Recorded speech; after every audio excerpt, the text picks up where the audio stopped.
Hi, I'm Ayoade, and I'm a fellow here at the de Young Museum.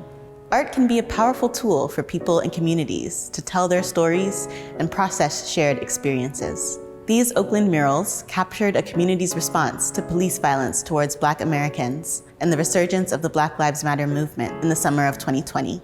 To learn more about these murals, I met up with Babette Thomas, an artist, radio producer, and doctoral student in American and African American studies. Raised in Oakland, when Babette saw these murals appear in their hometown, they interviewed some of the artists and wrote an article to capture and share their work. I think the main thing that I took away from my reporting on the murals is just how important it is that movements oriented towards racial justice are community oriented. Because for example, with the murals, right? Like even those individual artists who painted them, it was such a community effort. There were people out here painting together on the streets together. It was like really, really spontaneous. For me, I think being a Black artist and storyteller means constantly making work that's oriented towards Black community, but that is in community with people. So not depicting people from the outside, but actually engaging with people and hearing their perspectives and honestly hearing like how me telling their story might be useful for them. Artwork like this is a part of a long history of art that is deeply engaged in community and social justice movements, sometimes called art activism.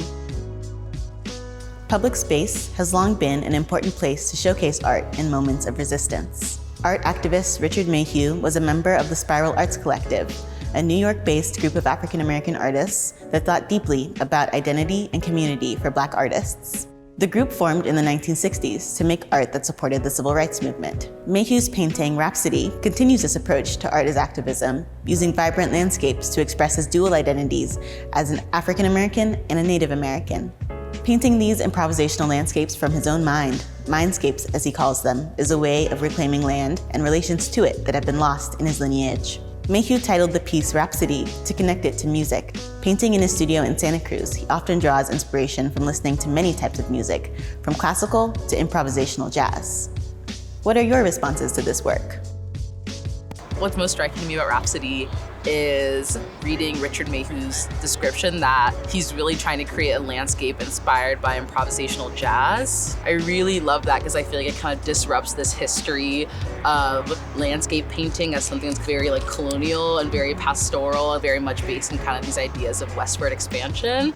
Like Richard Mayhew, artist Nick Cave also considers the power of sound in making artwork that is connected to social movements, particularly in his many sound suits, one of which is featured here.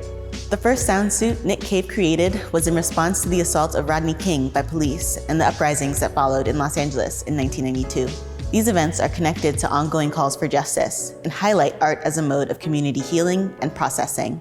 These works are built to move. Cave draws from African diasporic dance and performance traditions in presenting the sound suits, both inside museums and, like the Oakland murals, outside in public spaces. The specific one I looked at just has this really extraterrestrial feel. It has like all of these embellishments that Nick Cave is using from found materials, so there's really that history of Black art as assemblage. And the first sound suit was kind of made out of all of these twigs, and the reason it was called a sound suit is because you could actually hear the sounds as the wearer was wearing it.